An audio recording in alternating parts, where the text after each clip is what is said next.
eso, Milei a esta altura del partido, excepto para un pequeño grupo de viejos meados y neonazis, ya es un paria. Por eso Giorgia Meloni lo borra del video del G7. Por eso el rey de España no quiere recibirlo. El rey de España, no estamos hablando de Chacho Álvarez. No estamos hablando de un adalid del progresismo. Estamos hablando del rey de España. No lo quiere ver ni en figuritas. Y es un problemón ese, porque esa es la persona que tiene la lapicera para tomar decisiones que afectan a 47 millones de argentinos. Y yo esta semana hablé con varios economistas y les hice la misma pregunta. Que fue, imagínate por un momento que sos un asesor económico de Milei. Que te pones en los zapatos de Milei, que querés que a Milei le vaya bien. Bueno, y desde ese rol, proyectá en el futuro el mejor escenario posible. En las condiciones y con las decisiones que va a tomar este gobierno. Y la verdad es que si las cosas salen bien, según estos economistas con los que consulté, vamos a llegar a fin de año con grandes crisis en la Argentina. Son crisis económicas, a las cuales después en todo caso se le montan encima capítulos sociales, políticos y demás. Pero cuando miramos para atrás, siempre el trasfondo es económico.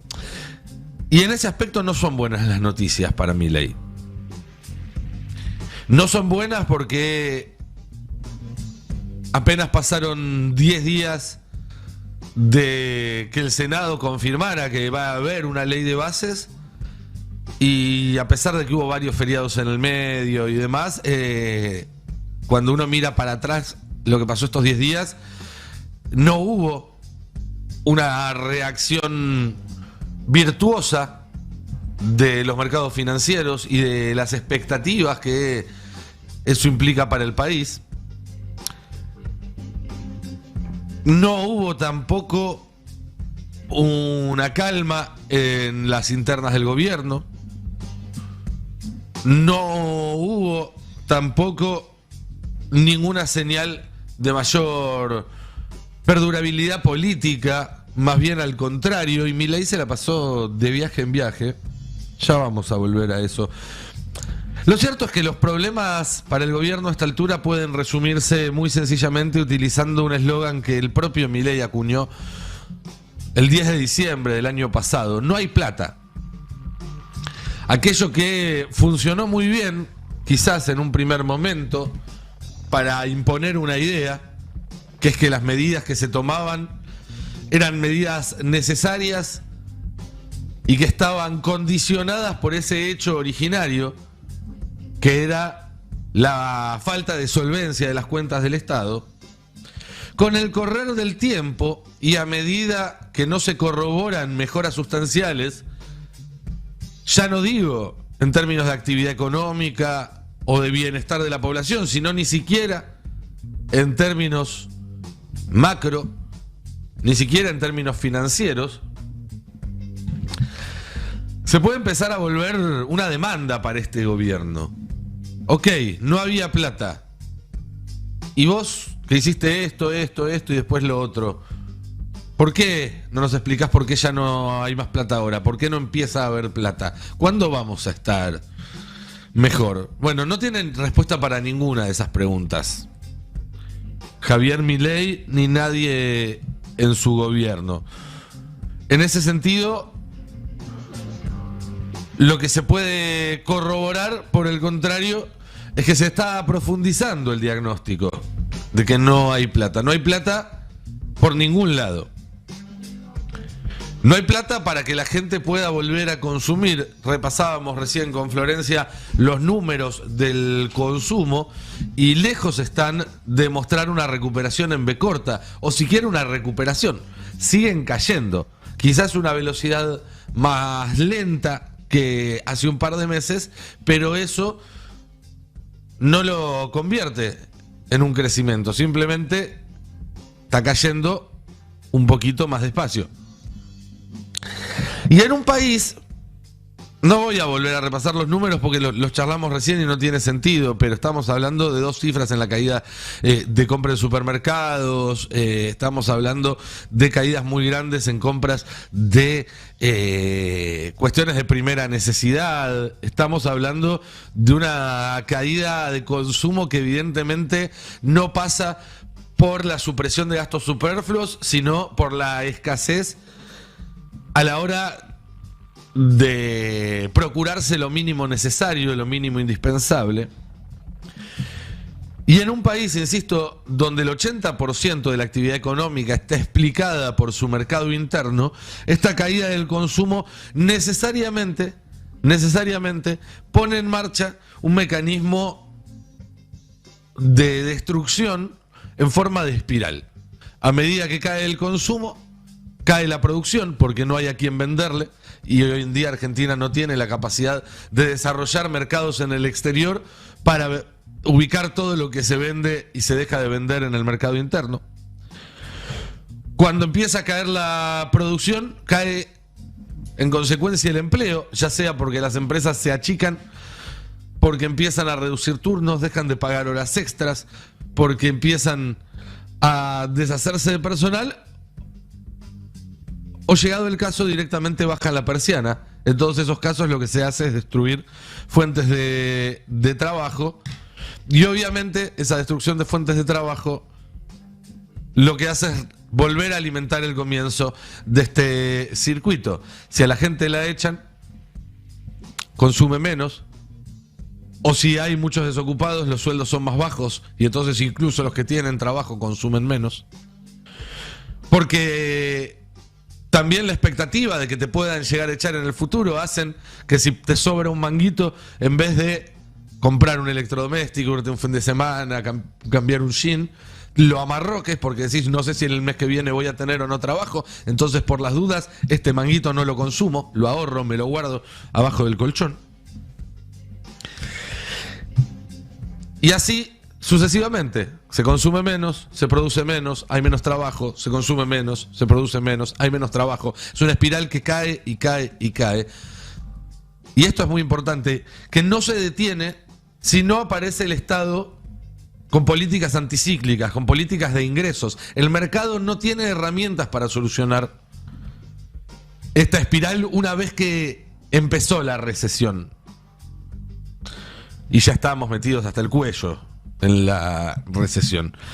Y el Estado no va a intervenir con políticas anticíclicas porque primero no está en el ADN de este gobierno, pero incluso si eventualmente por pragmatismo o instinto de supervivencia Milei o algún funcionario dice, che, hay que empezar a inyectar plata abajo porque si no nos van a comer los piojos, todo este proceso de caída de consumo, caída de producción y caída de empleo también genera en las arcas del Estado una baja de recaudación que hace un agujero inmenso y que no solamente pone en duda el superávit fiscal, sino que deja al Estado cada vez con menos herramientas para implementar políticas anticíclicas, porque si no tenés recaudación y no tenés recursos genuinos, ¿con qué vas a financiar esa política anticíclica?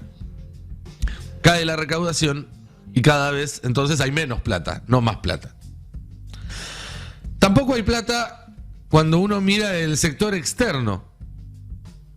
Un sector que tiene un superávit comercial sostenido en que Argentina está importando un tercio menos de lo que suele importar cuando funciona con normalidad. De cada 3 cosas que se importan o de cada $3 que se van a importaciones en un escenario razonable, ahora solamente hay 2, y además esos 2 no se están pagando a términos, sino que se están bicicleteando con bopreales o otros mecanismos. No aparecen entonces, decimos, dólares del comercio exterior o el límite que tienen el comercio exterior para proveer de dólares a la Argentina es muy limitado. El campo, que es el principal vector del comercio exterior argentino, no está liquidando. También lo explicó Flora hace un rato, pero se liquidó menos que el año pasado, que había sequía. Si uno sale con el auto por las rutas, provincia de Buenos Aires, Santa Fe, Córdoba, Entre Ríos, La cantidad de silobolsas que se ven desde la ruta al costado del camino es impresionante. Así como en las épocas de los precios récord de la soja se veía hasta las banquinas sembradas, ¿se acuerdan? En la época de oro del precio de la soja. Bueno, ahora se ven hasta silobolsas en las banquinas, porque no tienen dónde guardarlos de la cantidad de grano que se están estoqueando.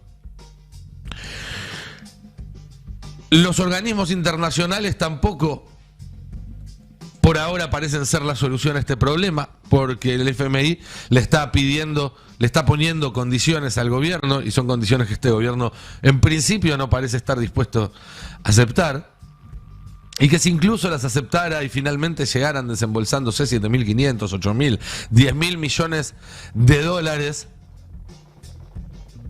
eso puede llegar a esfumarse muy rápidamente en el momento en el que se abra el cepo. China aceptó dar plazos para la cancelación del swap, porque si no, directamente íbamos a estar hablando de default a esta altura del mes de junio. Los otros actores estatales o paraestatales que podían intervenir, hablamos con una magnitud suficiente para intervenir benéficamente para la economía argentina. Hablamos de Brasil, hablamos de los países árabes, hablamos de Europa. Son sectores con los cuales estamos en conflicto diplomático autoinfligido.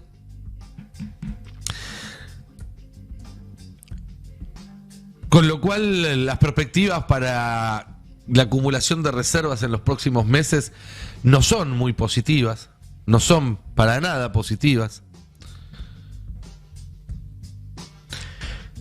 Tampoco hay plata para implementar la reforma del Estado que viene planteando Milei, y de hecho eso es uno de los motivos que retrasan el ingreso de Federico Sturzenegger con cargo de ministro a esta gestión. Esta semana 2 veces le canceló Milei entrevistas a Sturzenegger, que tiene una oficina en la Casa Rosada, no es que lo hizo venir de muy lejos, pero le canceló una entrevista donde iba a confirmarlo como ministro para darle una nota a Johnny Viale, que se ve que lo extrañaba porque no lo veía hace como 5 días, y le canceló 2 días más tarde la cita porque comió 2 medialunas Rosario y le cayeron mal. Yo, si fuera Sturzenegger, me parece que, no sé, que te están metiendo excusas, que no te quiere ver. No, pero digo, más allá del chiste, ¿por qué digo que no hay plata para la reforma de Sturzenegger? Es parte del conflicto entre Sturzenegger y Caputo, conflicto que viene hace muchos años y que no se limita a esto, y tiene que ver básicamente con que el ego de los dos es demasiado grande para entrar en un solo gobierno, entre otras cosas. Pero básicamente Sturzenegger tiene un plan de reforma del Estado que implica el despido de un número indeterminado de trabajadores estatales, ya no bajo contrato, que también a fin de junio se terminan sus contratos y muchos van a quedar en la calle, como pasó en marzo, sino de los que tienen planta permanente. Y el Congreso le acaba de votar al presidente las facultades para hacerlo. Pero ¿eso qué necesita? ¿Qué necesitas para echar toda esa gente? Bueno, un montón de plata para pagar indemnizaciones. No son baratas esas indemnizaciones. Y Sturzenegger es parte de lo que está pidiendo para agarrar el ministerio, que le den un fondo para pagar esas indemnizaciones. Y Caputo le dice que no, que de ninguna manera, que no están esos recursos. Básicamente le dice también que no hay plata. En ese contexto es que Javier Milei se la pasa haciendo viajecitos de a $500,000 por vez para recibir el Oscar al mejor actor de reparto, el premio del Rotary Club de Ayuntamiento de Madrid o algunas otras cuestiones de vital importancia para el país. Viajes donde, por más que trata de, además, imprimirles algún tipo de carácter oficial, Eso siempre termina desdibujado y hasta cuando pareciera que va a tener un recibimiento como jefe de Estado, como iba a suceder en Alemania, hasta eso lo termina arruinando. Y digo, no es por ponerse con un discurso Pepe Mujiquista. Yo creo que cuando un presidente viaja, tiene que hacerlo con todas las medidas de seguridad, de comodidad que representa, y eso muchas veces implica la utilización de un avión privado. Ahora, si te vas todas las semanas y todos tus viajes son para poder llorar porque te muestran que te hicieron un retrato o dar un discurso repitiendo una y otra vez los mismos datos falsos, y sin que eso redunde en ningún tipo de beneficio para el país que decís representar, bueno, ahí se vuelve problemático. Y sería problemático incluso si se lo pagara él de su bolsillo, porque fue elegido para ser presidente, no para ser canciller, ni para ser profesor emérito, ni ninguna de las otras cosas que Milei se imagina que es. Y ahí venimos a un punto clave de toda esta historia. Uno tras otro, en todos sus discursos, sobre todo en el exterior, pero también lo vimos acá en Rosario el otro día, Milei vuelve sobre los mismos datos que es fácilmente comprobable que no son ciertos. Y a esta altura del partido, la única duda que puede caber, y que no es un detalle menor, es preguntarse si es un mentiroso serial o si no está en condiciones de distinguir lo que es verdad de lo que es mentira. Porque la verdad es que Milei puede decir todas las veces que quiera que había una inflación del 15.000%. Puede decir todas las veces que quiera que su plan económico va a transformar a la Argentina en un país próspero. Puede decir todas las veces que quiera que está eliminando impuestos. Puede decir todas las veces que quiera que se está viendo una reactivación. Puede decir todas las veces que quiera que los salarios le están ganando a la inflación. Puede decir todas las veces que quiera que él es el economista más importante del planeta. Puede decir todas las veces que quiera que mide 1,80 m, tiene ojos claros y calza 43. Puede decir todas las veces que quiera que Conan está vivo. Pero ninguna de esas cosas son ciertas. Y cualquiera que se toma el trabajo de averiguarlo se da cuenta. Por eso, Milei a esta altura del partido, excepto para un pequeño grupo de viejos meados y neonazis, ya es un paria. Por eso Giorgia Meloni lo borra del video del G7. Por eso el rey de España no quiere recibirlo. El rey de España, no estamos hablando de Chacho Álvarez. No estamos hablando de un adalid del progresismo. Estamos hablando del rey de España. No lo quiere ver ni en figuritas. Y es un problemón ese, porque esa es la persona que tiene la lapicera para tomar decisiones que afectan a 47 millones de argentinos. Y yo esta semana hablé con varios economistas y les hice la misma pregunta, que fue, imagínate por un momento que sos un asesor económico de Milei, que te pones en los zapatos de Milei, que querés que a Milei le vaya bien. Bueno, y desde ese rol proyectá en el futuro el mejor escenario posible, en las condiciones y con las decisiones que va a tomar este gobierno. Y la verdad es que si las cosas salen bien, según estos economistas con los que consulté, vamos a llegar a fin de año con un 13% de desocupación. Si las cosas salen bien, vamos a llegar a fin de año con un 140% de inflación. Si las cosas salen bien, vamos a llegar a fin de año con más del 50% de argentinos pobres y 1 de cada 5 por lo menos bajo la línea de indigencia, es decir, sin la capacidad de proveerse el sustento básico. Si todo sale bien, vamos a llegar a fin de año con 20.000 empresas menos. Si todo sale bien. Y cuando está a cargo del gobierno alguien que no sabe distinguir lo que es verdad de lo que es mentira, las posibilidades de que todo salga bien son tirando a bajas. Con lo cual imagínense de qué escenario estamos hablando. La próxima vez que escuchen a un diputado, un senador, un periodista, un dirigente, a un empresario, a un sindicalista decir que este gobierno hay que darle tiempo, que hay que darle herramientas, que hay que tenerle paciencia, bueno, sepan que están hablando de que este es un gobierno al cual, si todas las cosas le salen bien, va a dejar antes del final de este año, después quedan 3 años más de gobierno, más de la mitad de los argentinos bajo la línea de la pobreza y 1 cada 5 bajo la línea de indigencia. Si todo sale bien.